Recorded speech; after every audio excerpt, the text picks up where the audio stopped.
বাগেরহাটে দীর্ঘ ১৬ বছর পর অনুষ্ঠিত হয়েছে জেলা যুবলীগের ত্রিবার্ষিক সম্মেলন। দুপুর ২:৩০টায় বাগেরহাট শেখ হেলাল উদ্দিন স্টেডিয়ামে সম্মেলনের মধ্য দিয়ে বিগত ১৬ বছর ধরে চলা বাগেরহাট জেলা যুবলীগের আহ্বায়ক থেকে পূর্ণাঙ্গ কমিটি গঠিত হলো। সম্মেলনে উদ্বোধন করেন যুবলীগ চেয়ারম্যান শেখ ফজলে শামস পরশ।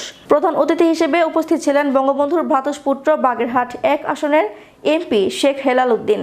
প্রধান বক্তা হিসেবে উপস্থিত ছিলেন যুবলীগের সাধারণ সম্পাদক মোহাম্মদ মাইনুল হোসেন খান নিখিল।